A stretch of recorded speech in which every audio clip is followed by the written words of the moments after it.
keberkahan dalam hidup kita.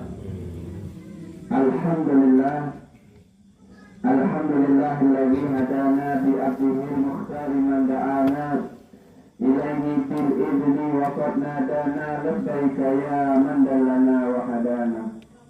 Shalla 'alaika Allahu baruka alladzi bika ya musyaffa'u khassana wa hadana. Ma'alikal azhari ma'dini sirrikal asma' fahum hukuman najati imana. Allahumma salli wa sallim ala sayyidina wa maulana Muhammad al-fatih lima ughliq wal khatim lima sabaq nasirul haq bil haq wal hadi ila siratikal mustaqim wa ala alihi wa sahbihi haqqa qadrihi wa miqdarihi al-'azim wa la hawla wa la quwwata illa billahil 'aliyyil 'azim. Qala Allah Ta'ala fi Qur'an al-Karim qul bi fadlillahi wa bi rahmatihi fa bidzalika falyafrahu huwa khairun mimma yajma'un. Qala Rasulullah sallallahu alaihi wasallam idza marartum bi riyadil jannah farta'u qila wa ma riyadul jannah ya Rasulullah qala majalisul 'alim wa fi riwayah majalisul dzikr. Pertama-tama yang kita hormati, yang kita muliakan alim ulama, para tuan guru yang hadir pada perayaan Maulid kita pada malam hari ini. Hadir di hadapan kita pimpinan Pondok Al-Faqih Babus Salam, dan juga datang hadir di hadapan kita Ustaz Yusuf selaku Ketua IKADI Padang Lawas, dan juga yang kita hormati Ustaz Sumardi dan ulama yang lainnya, tuan guru yang tidak bisa Al-Faqih sebutkan namanya satu persatu, akan tetapi tidak mengurangi rasa ta'zim kami kepada antum sekalian. Kemudian yang kita hormati Bapak Camat, Bapak Abdul Hakim, dan juga Bapak Kepala Desa, dan juga Bapak RT atau RW atau para dusun, dan yang mewakili dan tokoh masyarakat para sepuh yang tidak bisa juga saya sebutkan namanya satu persatu, dan juga yang kita hormati Bapak Ibu yang hadir pada malam hari ini memperingati daripada maulidnya Nabi Muhammad Sallallahu Alaihi Wasallam. Mudah-mudahan kita minta kepada Allah, mudah-mudahan barokah kita kumpul di tempat ini, penyebab Allah turunkan rahmatnya di tempat ini. Mudah-mudahan barokah kita merayakan maulid Nabi pada malam hari ini, mudah-mudahan yang punya hajat Allah kabulkan hajatnya. Amin. Yang punya urusan Allah mudahkan urusannya. Amin. Yang sakit Allah sembuhkan penyakitnya. Amin. Dan mudah-mudahan kita semua Allah matikan dalam keadaan husnul khatimah. Dan Allah kumpulkan kita nanti di surga nanti bersama baginda Nabi Muhammad Sallallahu Alaihi Wasallam. Amin ya Rabbal. Bapak-bapak, ibu-ibu yang dirahmati oleh Allah Subhanahu Wa Taala, alhamdulillah kita dipilih oleh Allah Subhanahu Wa Taala duduk di tempat ini bersalawat kepada Nabi Muhammad Sallallahu Alaihi Wasallam. Kita duduk di sini berzikir ingat kepada Allah Subhanahu Wa Taala. Dan perkumpulan yang semacam inilah yang dibanggakan oleh Nabi Muhammad Sallallahu Alaihi Wasallam. Banyak perkumpulan di dunia ini, akan tetapi perkumpulan yang dimuliakan oleh Allah adalah perkumpulan yang semacam ini, yang berkumpul mereka ingat kepada Allah, bersalawat kepada Nabi Muhammad Sallallahu Alaihi Wasallam. Dalam hadis disebutkan lillahi malaikah, Allah memiliki malaikat, yang mana malaikat ini tugasnya berkeliling dunia, berkeliling di bumi ini. Ketika mereka mendapati ada sekelompok manusia yang mereka di situ berkumpul berzikir kepada Allah, membahas ilmu, bersalawat kepada Nabi Muhammad Sallallahu Alaihi Wasallam, ketika mereka mendapati tempat tersebut, mereka laporan kepada Allah, naik ke langit laporan kepada Allah, dan berkata kepada Allah, ya Allah, sesungguhnya di tempat ini, di tempat fulan, ada sekelompok daripada hamba-Mu yang mereka berzikir kepadamu, yang mereka mengingat kepadamu, ya Allah. Kemudian Allah bertanya kepada malaikat, wahai malaikat, apa yang mereka pinta mereka meminta, mereka mengharapkan surgamu ya Allah. Kemudian apa yang mereka takutkan? Mereka takut daripada azabmu. Kemudian Allah mengatakan, saksikanlah wahai malaikatku, aku akan berikan apa yang mereka harapkan dan aku akan lindungi mereka daripada azabku. Kemudian ada satu malaikat berkata kepada Allah, ya Allah, sesungguhnya ada di antara mereka itu, mereka hadir karena lil hajat, karena sebuah keperluan, karena ada hajat. Mereka hadir ke majelis ilmu, mereka hadir ke majelis maulid bukan untuk hadir maulidnya, bukan emang niat untuk hadir, akan tetapi ada hajat, ada lil hajat. Nah, kebenaran di situ mungkin ada orang yang dia utangi, jadi dia duduk di situ untuk nagih utang, lil hajat, karena sebuah keperluan. Contohnya sebuah keperluan, nggak enak sama panitianya misalnya, nggak enak sama pak camatnya, nggak enak sama kepala desanya misalnya, jadi hadirnya nggak keenakan. Ini juga lil hajat, bukan niat hadir. Niatnya itu bukan karena untuk hadir majelis ilmu, tapi karena sebuah hajat, sebuah keperluan. Maka Allah mengatakan humul qom la yashqa bihim yalisu. Mereka adalah suatu kaum yang tidak akan merugi orang yang duduk bersama mereka. Kita ini Pak Bu, mungkin ada di antara kita ini orang yang dekat kepada Allah Subhanahu wa Ta'ala. Orang yang kalau berdoa, doanya dikabulkan oleh Allah. Yang dia ini ahli tahajud, yang dia ini merupakan ahli sholat. Karena kita punya guru Al-Habib Ali Al-Masyhur, beliau mengatakan, tidaklah umat Nabi Muhammad berkumpul 40 orang, mereka melakukan hal yang baik, kecuali di antara 40 orang itu ada wali min awliya'illahi ta'ala. Kita sekarang ini ada nggak 40? Ada nggak 40 orang lebih? Lebih 40. Nah kita pasti, kata beliau, ada di antara kita ini satu daripada waliullah, itu minimal. Bisa satu, bisa dua, bisa tiga. Makanya barokah mereka ini, orang yang dekat kepada Allah ini, kita semua mendapatkan ampunan dari Allah Subhanahu wa Ta'ala. Mungkin niat kita nggak baik, niat kita mungkin bukan untuk hasil majlis, tapi barokah mereka, orang yang dekat kepada Allah Subhanahu wa Ta'ala, kita mendapatkan keberkahan. Jadi ini diantara Bapak Ibu keutamaan ya. Keutamaan kalau kita hadir di majelis ilmu, majelis zikir. Jadi kalau seandainya ada perkumpulan semacam ini, ya kita hadiri. Jangan malas kita menghadiri perkumpulan yang semacam ini. Di masjid diadakan majelis ta'lim, diadakan majelis zikir, kita hadir kalau ada waktu. Karena keutamaannya banyak Pak Bu. Kalau orang yang hadir di majelis zikir, majelis ilmu, orang yang mengadakan majelis zikir, majelis ilmu, keutamaannya sangat luar biasa. Sebagaimana hadis Nabi Muhammad SAW, beliau bersabda, "Majtama'a qaumun bidzikrillah illa nazalat alaihimus sakinah wa ghasyiyatuhumur rahmah wa khaffatuhumul malaikah wa dzakarahumullahu fi man indah." Tidaklah suatu kaum berkumpul, tidaklah sekelompok orang berkumpul, mereka berzikir kepada Allah, mereka membahas ilmu, mereka bersalawat kepada Nabi Muhammad, kecuali akan turun di tempat tersebut as-sakinah, kopi rasa ketenangan, kata Allah, kata Nabi Muhammad.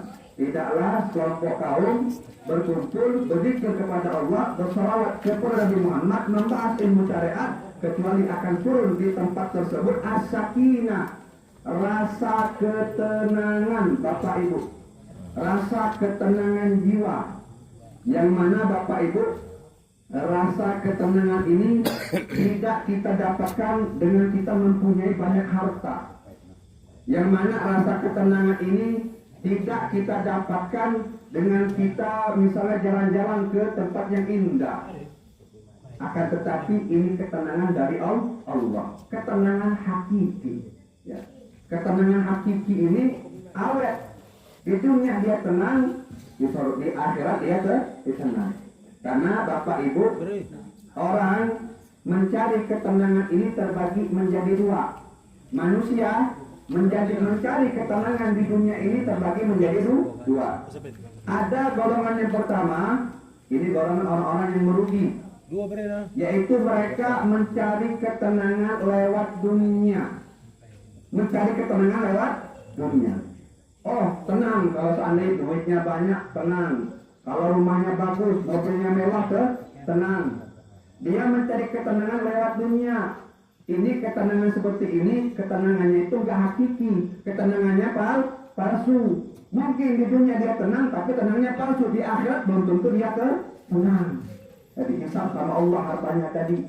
Kalau seandainya dia maksiat, diazab oleh Allah Subhanahu wa Ta'ala. Ada lagi yang kedua, ini golongan orang-orang yang cerdas, yang mereka itu mencari ketenangan dengan mengikat hatinya kepada Allah. Mencari ketenangan lewat baca Al-Quran, mencari ketenangan dengan bersalawat kepada Nabi Muhammad, mencari ketenangan dengan duduk dengan orang-orang soleh, mencari ketenangan dengan kita hadir di majelis maulid. Nah, ketenangan seperti ini ketenangan yang awet, ketenangan yang hakiki. Di dunia kita tenang, di akhirat juga kita tenang. Jadi Bapak Ibu, di antara keutamaan daripada kita hadir di sini, turun ketenangan di tempat ini. Kenapa? Karena di tempat kita ini, di majelis semacam ini, kita nggak bahas dunia. Kita nggak bahas dunia di sini. Kita nggak bahas politik di sini. Yang kita bahas Nabi Muhammad, yang kita bahas Allah dan Nabi Muhammad. Makanya turun ketenangan, as-sakinah, as-sakinatul hakiki, sakinah yang hakikat, ketenangan yang sangat diberikan oleh Allah kepada kita. Sehingga ada cerita bahwasanya ada seorang non-muslim, seorang kafir, seorang perempuan kafir. Ini dia punya penyakit nggak bisa tidur. Kalau bahasa sininya apa nih? Penyakit apa nih? Insomnia. Penyakit pamono. Naramodom. Pada mana-mana, saya ini Pak kalau ini baru bisa olu-olu aja. Olu-olu, nah. Epeng baru bisa, mangan. Yang lain belum bisa. Jadi kalau kebanyakan makan apa, rokan muda itu insya Allah bisa lagi. Ya, kalau bisa olu-olu aja ini. Jadi ini ada perempuan ini, dia nggak bisa tidur. Nggak bisa tidur dia. Ya, susah tidur dia. Dia punya apartemennya bagus. Kamarnya ber-AC, ranjangnya bagus, bulu soang, tahu bulu soang baru, nah bulu soang itu mahal tuh. Kalau kita tidur bos langsungnya, ya. Nah ini dia kasurnya hebat kasurnya tuh, ya. Tapi dia susah tidur, dia berobat kemana-mana, ya dia berobat ke Belanda, berobat ke Singapura, berobat ke Italia, nggak sembuh-sembuh penyakitnya, susah dia untuk tidur. Suatu hari, ini perempuan tinggalnya di Inggris, ya, di London dia tinggal.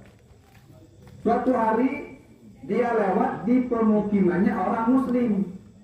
Dia lewat di situ, di pemukimannya orang Muslim. Ketika lewat, dia melewati majelis ibu-ibu, majelis taklim ibu-ibu. Dia lewat, dia lihat dari luar, majelis taklim ibu-ibu. Yang mana ustaznya itu lagi ceramah, lagi bahas ilmu. Ada sebagian ibu-ibu itu yang tidur. Ya, apa bahasa ini tidur? Modom. Ya, modom ya. Ya. Jadi ada sebagian ibu-ibu itu yang modom. Yang tidur. Ya. Biasa kan gitu kan? Kalau ada pengajian ada aja yang tidur ya. Nah, jadi dia lihat nih, dia kan susah tidur nih. Yang orang non-muslim ini, orang kafir ini susah dia tidur. Dia lihat, alangkah nikmatnya tuh bisa tidur. Ya. Duduk bisa tidur, ya. Duduk bisa tidur. Alangkah nikmatnya dia tuh. Alangkah nikmatnya mereka nih. Jadi dia niat nih, minggu depan saya mau hadir. Padahal dia non muslim, orang kafir. Minggu depan dia mau hadir. Minggu depan dia hadir, dia duduk belakang. Ketika ustadznya mengkaji ilmu, membahas ilmu ceramah, gak lama dari itu dia tidur, modom dia. Ya, tidur dia. Ya. Tidur, padahal dia ini susah untuk tidur. Tiba-tiba hadir majelis tidur. Ustaznya ceramah dia tidur. Pas bangun kaget dia. Pas dia bangun kaget loh. Kok bisa tidur saya? Ya. Kok bisa tidurnya? Kok gampang tidurnya? Maka dari situ dia masuk Islam. Ya. Masuk Islam gara-gara dia ibu-ibu tidur. Ya. Jadi dia masuk Islam. Syahid di sini, yang pelajaran yang kita bisa ambil di sini, dia kenapa bisa tidur di situ? Karena dia mendapatkan ketenangan. Kata Nabi Muhammad akan turun di tempat tersebut ketenangan. Mungkin dia sibuk dengan dunianya, mikir dunianya. Jangan heran, terkadang ada orang banyak harta, kadang-kadang susah dia tidur. Banyak nih orang-orang kaya, kadang dia mau tidur minum obat tidur, susah dia untuk tidur. Ada nggak itu? Banyak itu. Kenapa? Gak tenang dia, pikirannya gak tenang. Mikirin ini. Ya, gak tenang hidupnya tadi. Nah ini orang yang hadir di majelis ilmu akan turun di tempat ini rasa ketenangan, as-sakinah. Makanya penting Bapak Ibu, kalau seandainya di tempat kita ada majelis ilmu, hadirin. Karena sebagaimana jasad kita ini butuh yang namanya makanan. Ya, kalau jasad kita ini kan tubuh kita kan makan nih.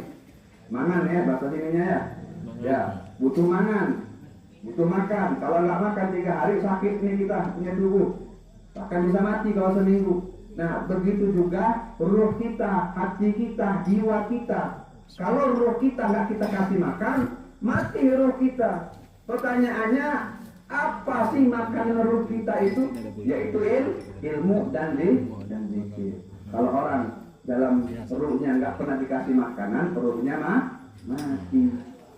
Jiwanya mati. Makanya penting jangan sampai 1 minggu nggak pernah kita duduk dengan ulama. Jangan sampai 40 hari kita nggak pernah duduk majelis ilmu. Karena Imam Ali mengatakan barang siapa yang lewat 40 hari nggak kumpul dengan ulama, nggak pernah hadir majelis ilmu, maka hatinya akan keras. Kalau hatinya keras, malas untuk ibadah, enteng untuk maksiat. Jadi as-sakinah Bapak Ibu. Orang yang hadir di majelis semacam ini akan turun yang namanya as-sakinah, rasa ketenangan jiwa. Ya. Kemudian Bapak Ibu, di antara keutamaan majelis semacam ini, kata Nabi Muhammad, wa ghasyiyahumur rahmah. Allah akan liputi di tempat ini rahmatnya Allah. Mungkin barokah kita mengadakan majelis semacam ini, Allah ingin turunkan musibah, Allah gak jadi Allah turunkan musibah. Kenapa? Karena ada sebagian orang yang mengadakan majelis semacam ini. Allah turunkan rahmat di tempat ini. Ya mudah-mudahan ya, orang yang mengadakan acara-acara semacam ini, mudah-mudahan ekonominya menjadi, Masya Allah, menjadi membaik, ya desanya jadi berkah. Kenapa? Karena ada majelis semacam ini. Kalau seandainya di satu desa nggak ada orang yang mengadakan majelis semacam ini, nggak ada majelis ta'limnya, nggak ada majelis zikirnya, kering desa itu. Tempat itu nggak berkah, nggak turun rahmatnya Allah Subhanahu wa ta'ala. Kemudian wa khafathumul malaika. Orang yang duduk di majelis semacam ini, malaikat akan membentangkan sayapnya kepada kita. Wa khafathumul malaika. Malaikat akan membentangkan sayapnya ke tempat ini. Dalam hadis disebutkan innal malaika la tadau ajnihataha li talibil ilmi ridwan bima yasna. Sesungguhnya malaikat itu membentangkan sayapnya bagi siapa? Bagi orang yang menuntut ilmu agama karena ridho dengan apa yang ia lakukan. Ya. Karena ridho dengan ia lakukan. Kita punya guru Al-Habib Ali Al-Mansur. Beliau mengomentari hadis ini. Beliau mengatakan orang yang duduk anak ayam, telur ayam, kalau seandainya direm sama induknya, setelah 7 hari akan menetas itu ayam. Telur ayam kalau seandainya di bawah sayap ayam, direm sama ayamnya, sama induknya, 7 hari dia menetas telur tadi. Keluar yang namanya kehidupan. Begitu juga adik-adik, bisa diam nggak adik? Halo adik. Ya, biar lebih utuh ya. Ya, insyaallah. Jadi telur ayam itu, ya, dierem sama induknya 7 hari, menetas keluar yang namanya kehidupan. Nah, begitu juga soal hati yang selalu di bawah sayap malaikat. Hati yang selalu di bawah sayap malaikat artinya dia selalu duduk di majlis ilmu, majlis zikir, selalu berada di bawah sayap malaikat, maka hatinya yang tadinya mati menjadi hidup. Ya. Tanda hati orang itu hidup, nikmat dia untuk ibadah, nikmat sholatnya, khusyuk sholatnya, ringan untuk ibadah, itu tanda hati orang itu hidup. Tanda hati orang itu mati, malas untuk ibadah, gak tersentuh dengan nasihat, gak nikmat ibadahnya jadi kena beban sama dia. Ini tanda hatinya mati. Orang yang mempunyai hati yang hidup, itu nikmatnya luar biasa. Dia akan mendapatkan kenikmatan dalam beribadah. Di antaranya ada seorang ulama yang zuhud, yaitu Al-Habib Muhammad bin Hasan Jamalullail. Ini seorang ulama yang Masya Allah terkenal dengan keilmuannya, terkenal dengan ibadahnya. Ini Al-Habib Muhammad bin Hasan Jamalullail, itu beliau dikatakan tidak mau baca Al-Quran di siang hari di bulan Ramadan. Beliau nggak baca Al-Quran di siang hari di bulan Ramadan. Padahal kan kita kan kalau di bulan Ramadan sangat dianjurkan untuk memperbanyak membaca Al-Quran. Tapi beliau di siang hari nggak baca, di malam hari dibaca. Tapi di siang hari di bulan Ramadan nggak dibaca sama beliau. Maka ada muridnya bertanya, wahai Habib, kenapa engkau nggak baca Al-Quran di siang hari di bulan Ramadan? Dijawab sama Habib Muhammad Hasan Jamalullail, karena ketika aku membaca Al-Quran, maka keluar di lisanku ini, keluar di lidahku ini seakan-akan ada madu. Jadi ketika beliau baca Al-Quran, jadi seperti ada madu di lidahnya, manis, nikmat baca Al-Qurannya. Jadi aku tidak baca Al-Quran di siang hari, ingin merasakan apa yang dirasakan orang-orang yang berpuasa. Jadi beliau ketika baca Al-Quran itu terasa ada madu pada lisannya. Kalau kita kan berbeda. Kalau ngomongin orang, ngatain orang kayak ada madu di lidah kita ya. Kalau kita ngomongin orang betah berjam-jam. Benar nggak Pak Bu? Kalau kita ngomongin orang, ngatain orang, ngomongin tetangga, ya, wah, kayak ada madu di lidah kita. Ketika kita baca Al-Quran berat kita. Ya, makanya hati-hati jaga kita punya lisan, apalagi ibu-ibu, ya, bapak juga jaga punya lisan. Alisan jirmu sogir wajurmu azim. Lidah bentuknya kecil, dosanya besar. Kalau seandainya dosa yang ada pada lisan ini diletakkan di lautan, maka lautan itu akan menjadi hitam. Makanya hati-hati bapak ibu, jaga kita punya lisan. Jangan sampai lisan kita ini menyakiti hati orang mukmin, menyakiti hati tetangga, hati-hati. Jangan sampai kita ngomongin orang. Yang mana omongan itu kalau seandainya didengar sama orang lain itu sakit hatinya, itu hati-hati. Kalau kita ngomongin tetangga, gosipin tetangga, kira-kira tetangga itu kalau dengar sakit nggak hatinya? Kalau ngomongin yang baik, alhamdulillah. Kalau seandainya dia dengar itu sakit hatinya, dia marah, hati-hati. Orang yang menyakiti hati orang mukmin dosanya lebih besar daripada orang yang menghancurkan Ka'bah. Hati-hati Bapak Ibu. Kalau kita ngumpul, jangan kita ngomongin orang, jangan kita ngibahin orang. Kalau kita ngumpul ada orang ngibahin orang, kita keluar aja dari situ. Bahaya. Nyakiti hati orang mukmin dosanya lebih besar daripada menghancurkan Ka'bah. Terkadang kita ini, ya terutama kalau kita ngumpul, kadang-kadang kita ngomongin orang, ya ngatain orang, ngejelekin orang. Ya kita jelekin orang kalau kita ngumpul, kadang-kadang ada aja yang kita gibahin. Ima itu siapa yang kita gibahin, ima itu tetangga kita atau siapa kita gibahin. Nah hati-hati lisannya, hati-hati. Kalau seandainya dia dengar sakit hatinya, hati-hati. Dosanya lebih besar daripada orang yang menghancurkan Ka'bah. Makanya dikatakan orang banyak dimasukkan ke neraka. Kenapa? Karena sebab lisannya. Karena nggak bisa jaga lisan. Jadi orang penghuni neraka itu sebab mereka masuk neraka. Kenapa? Karena nggak bisa jaga lisan. Pernah ada sahabat bertanya dengan Nabi Muhammad SAW, ya Rasulullah, bagaimana menurutmu ya Rasulullah Kalau seandainya ada seorang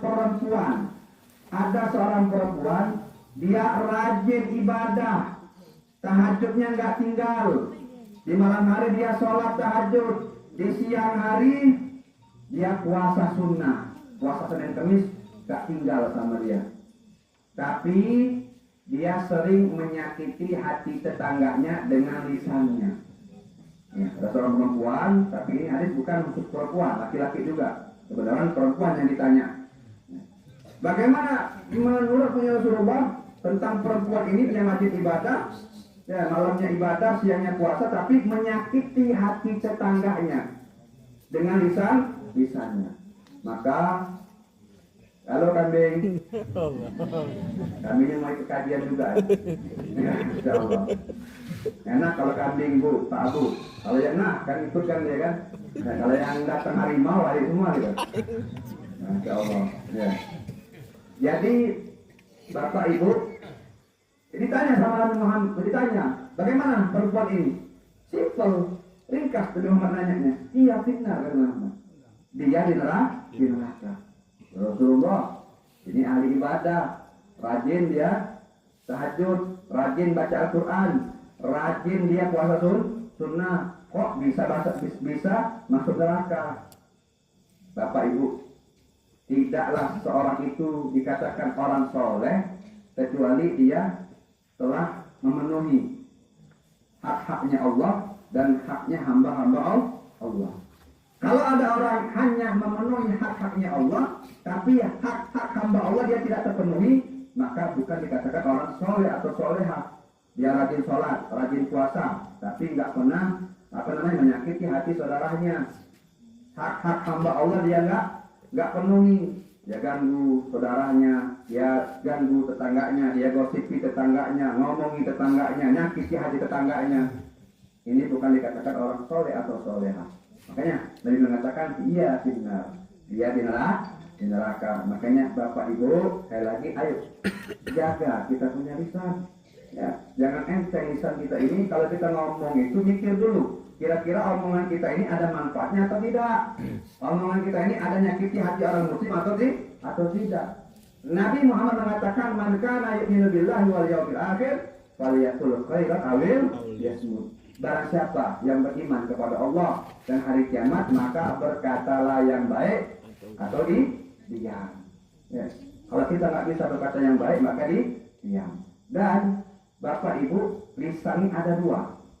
Ada dua lisannya. Ada lisan mulut, ada lisan tangan. Ya. Lisan tangan itu apa Pak Bu? Apa lisan tangan itu? Nah, apakah tangan ini ngomong? Nah, HP ngetik tuh nih, ini lisan tangan nih. Ya, orang sekarang kan kadang-kadang jarang dia pakai lisan kita. Banyak kan pakai lisan tangan. Nah ini hati-hati lisan tangan. Ini banyak orang yang mereka itu terkecoh dengan lisan tangan. Maka hati-hati. Kadang-kadang dia buat status, ya, status ngejelekin orang, ya, buat status di Facebook, dia bikin enter. Nah, kalau lisan kita itu mungkin yang tahu mungkin tetangga kita aja frekuensinya. Ya. Tapi kalau lisan tangan ini kita klik, ya, di status WA atau di Facebook atau di mana di Twitter, sepadang lawas tahu. Ya, sepadang lawas tahu. Itu ngomongin jelek ini tahu nih yang masuk di siapa nih. Oh itu bahaya itu. Ya, banyak kan orang sekarang ini kan masuk penjara. Kenapa? Karena nggak bisa menjaga lisan tangan. Banyak kan sekarang ini. Ya, orang masuk penjara, dibully, dapat musibah. Kenapa? Nggak bisa menjaga lisan tangan. Makanya hati-hati Bapak Ibu, dan juga hati-hati juga kita kalau kita menggunakan handphone ini harus bijak Bapak Ibu, harus bijak. Nggak semua berita yang ada di handphone ini yang di-share di grup WA atau di Facebook tidak semuanya benar. Makanya hati-hati kalau kita melihat berita, melihat video, kita pastikan dulu kebenarannya. Nggak semua yang di video itu benar. Jadi jangan kita ketika dapat video, kita share lagi ke grup ini, share lagi ke sini, share lagi ke sini. Nah itu hati-hati. Bisa maksudnya itu kita menyebarkan berita bohong. Dosa kita itu, yaitu itu bohong. Makanya kita bijak. Ya, kadang-kadang kebanyakan di situ tuh beritanya bohong, nggak benar. Ya, jadi Bapak Ibu jaga kita punya lisan. Jadi di antara orang yang hidup hatinya, ya, dia nikmat ibadah. Kayak seperti Habib Muhammad bin Hasan yang mulia ini, ketika baca Al-Quran keluar matu di lidahnya. Kita juga kalau bisa, ketika baca Al-Quran kita nikmat. Kita jaga kita punya lisan. Kemudian Bapak Ibu yang dirahmati oleh Allah Subhanahu Wa Taala, alhamdulillah Bapak Ibu, kita berkumpul di sini memperingati daripada Maulidnya Nabi Muhammad Sallallahu Alaihi Wasallam. Hikmah kita merayakan Maulid ini al-ittiba. Hikmah merayakan Maulid ini agar kita meneladani Nabi Muhammad Sallallahu Alaihi Wasallam. Laqad kana lakum fi Rasulillahi uswatun hasanah. Sungguh ada pada diri Nabi Muhammad itu tauladan yang baik. Jadi hikmah kita merayakan Maulid ini agar kita cinta dengan Nabi Muhammad. Dan bukti kita cinta dengan Nabi Muhammad yaitu dengan kita mengikuti Nabi Muhammad, mengikuti sunnahnya Nabi Muhammad. Kalau ada orang ngaku cinta dengan Nabi tapi nggak menghidupkan sunnah Nabi, maka cintanya bohong. Hidupkan sunnah Nabi dalam rumah kita, Bapak Ibu. Nabi Muhammad mengatakan, man ahya sunnati faqad ahabbani, wa man ahabbani kana ma'i fil jannah. Barang siapa yang menghidupkan sunnahku, maka dia cinta kepadaku. Dan barang siapa yang cinta kepadaku, maka dia akan bersamaku di surga. Jadi hidupkan sunnah-sunnah Nabi di kehidupan kita, Bapak Ibu. Apa sih Bapak Ibu pengertian sunnah? Bu, Pak, apa sih pengertian sunnah yang Ibu ketahui, Bapak ketahui? Apa pengertian sunnah, Bu? Bu? Ngantuk, Bu? Apa Bu pengertian sunnah, Bu? Sunnah itu adalah dikerjakan, berpahala, ditinggalkan, tidak apa-apa, tidak berdosa ya. Itu kan yang biasa kita tahu kan. Sunnah itu apabila kita lakukan dapat pahala, ditinggalkan tidak berdosa. Nah, sunnah menurut para salaf, sunnah menurut orang-orang soleh, apa itu pengertian sunnah?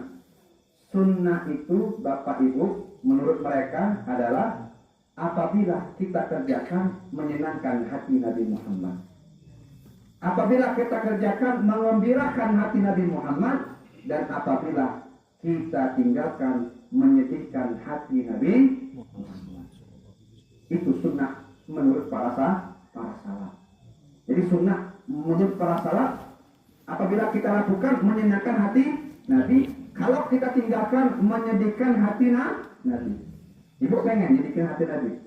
Nah, kita kan pengen menyenangkan hati Nabi. Jangan sampai kita membuat Nabi sedih. Nah, kita cinta dengan Nabi, kita cinta dengan istri, kita cinta dengan suami, cinta dengan anak atau dengan orang yang kita cintai.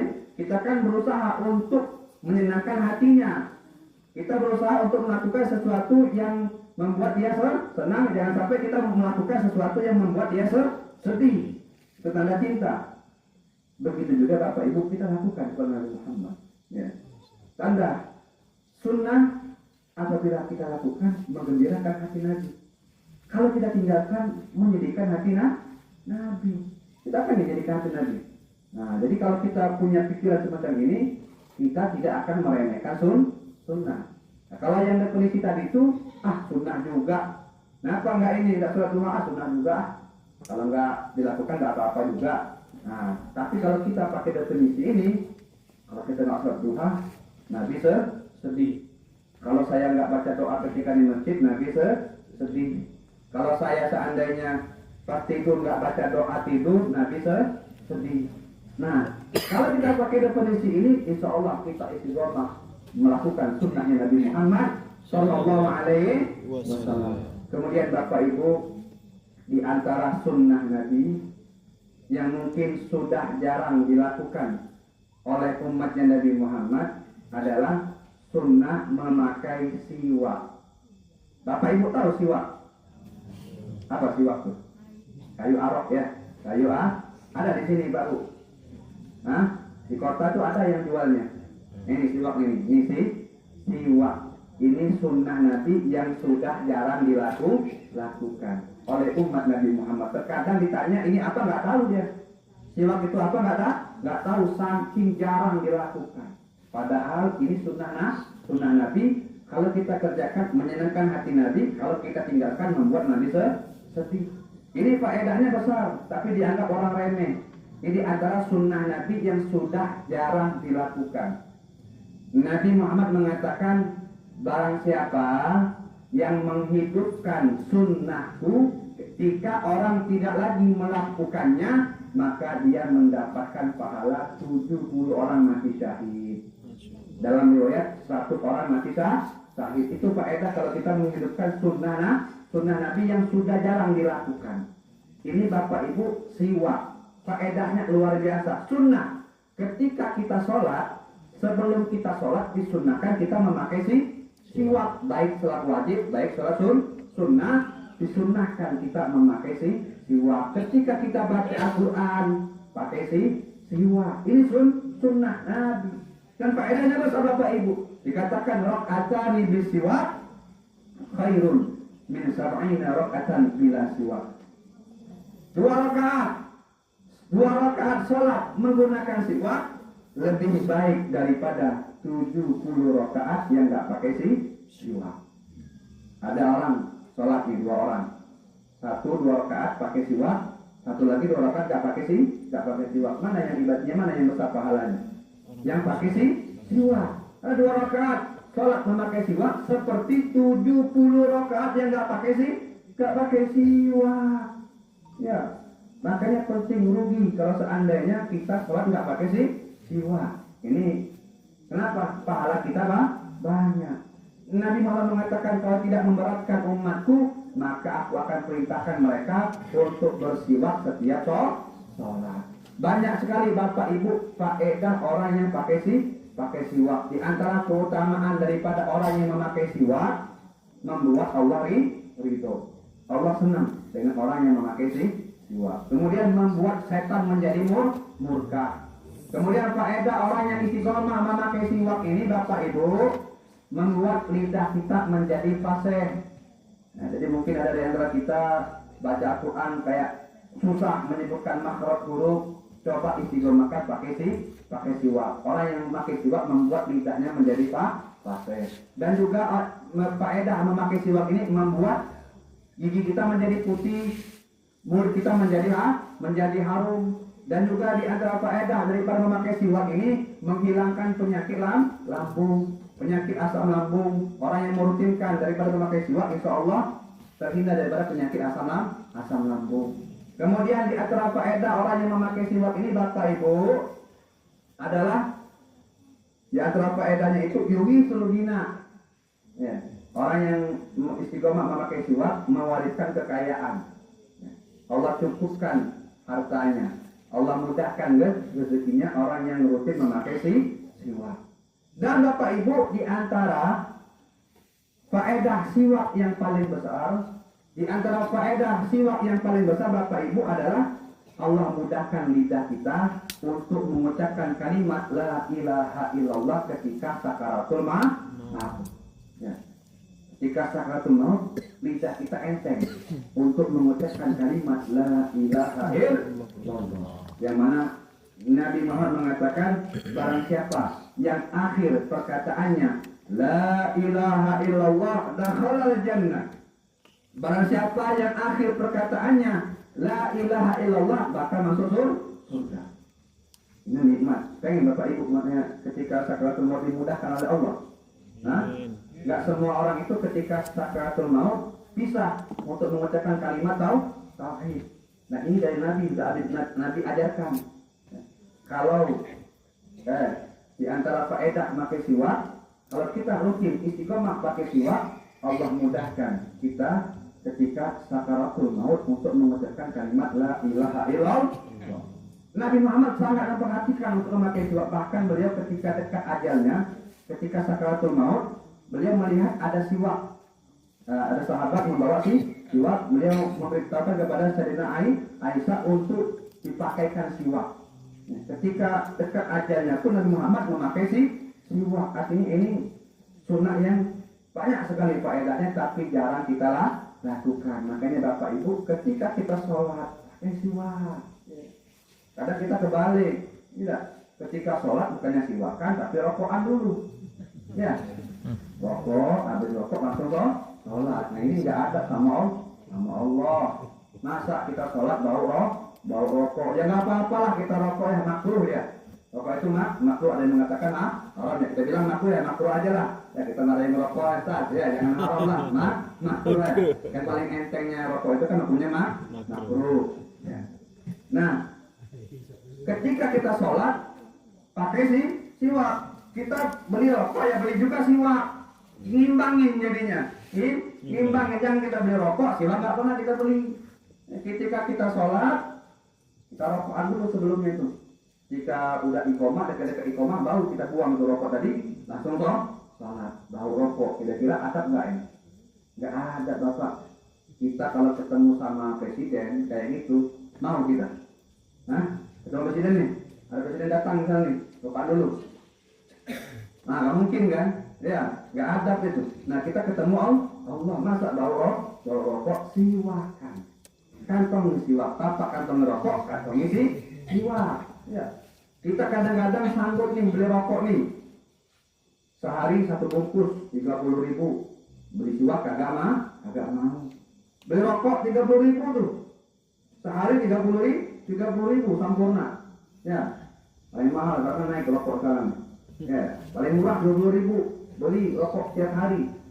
Siwak nggak ada kita kantongin. Nah, makanya kita dari malam hari ini, ayo Bapak, siap Bapak? Siap ngamalin pakai siwak. Beli Pak siwak Pak, beli Bu siwak Bu. Nggak ada di sini, beli online. Ya, di Shopee itu ada. Di toko online itu murah harganya nih, satu ini palingan 5.000. Beli sekotak sekalian. Sekotak selusin palingan cuma 30.000. Kasih istri, kasih anak, stok di rumah. Kalau seandainya siwaknya hilang, ambil lagi gitu. Jangan beli satu nanti hilang, nggak bisa pakai lagi kita. Beli banyak sekalian, beli 10, beli 1 kotak. Jadi ada stok. Kalau seandainya hilang, ambil lagi pakai siwak. Perhatikan kita sunnah Nabi. Ibu juga ya beli kuota sanggup. Beli wifi di sini ya. Nggak ada kuota di sini, ada sinyal ya. Mudah-mudahan nanti datang sinyal di sini insya Allah. Ya. Nah, jadi beli wifi sehari 3.000, sehari 10.000, beli siwak. Untuk ini kan bisa sebulan Bu pakai ini Bu.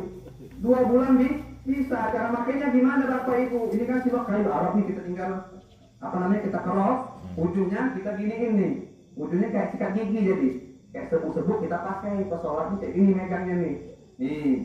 Ini sunnahnya nih, kita pakai 3 kali. 1, 2, 3. Nah, kayak dari gitu. Ya, bukan kayak gini, ini rokokan namanya. Ya, kayak gini ya. Tuh, ini sunnah ya. Sunnah cara pakai siwak tuh kayak gitu, kayak gini. 3 kali dari kanan ya. Bawa angka 8 terbalik Bu. Angka 8 terbalik kayak gini. Jadi ketika sholat pakai siwak. Ketika kita baca Al-Quran pakai siwak. Ketika kita zikir baca pakai siwak. Jadi ini dari sunnah Nabi yang mungkin Bapak lakukan ya. Jadi siap Bapak Ibu lakukan ini ya. Ya. Jadi ini faedahnya besar, rugi kalau kita nggak lakukan. Karena faedahnya orang yang merutinkan pakai siwak, Allah mudahkan lidahnya untuk mengucapkan kalimat la ilaha illallah. Ada terkadang yang menghambat kita untuk melakukan hal-hal semacam ini. Kenapa? Karena kita ini sekarang ini mikirnya gimana cara hidup enak. Orang zaman sekarang ini kenapa nggak tertarik dengan hal-hal semacam ini? Karena mereka sibuk bagaimana memikirkan hidup enak. Bagaimana sawitnya banyak, sukses. Bagaimana rumahnya megah. Bagaimana megang duitnya banyak. Bagaimana cara hidupnya enak. Tapi nggak pernah mikirin bagaimana cara mati enak. Dia mikirin hanya hidup enak. Nggak pernah mikirin bagaimana cara mati enak.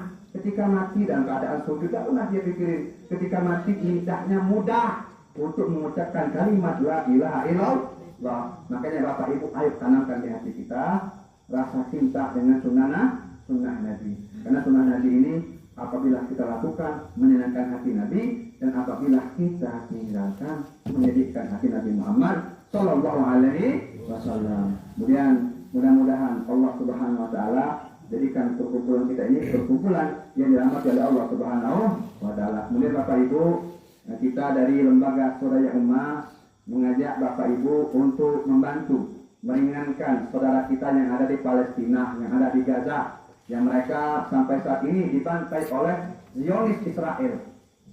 Setahun mereka dibantai, 40.000 lebih mereka terbunuh, mati syahid.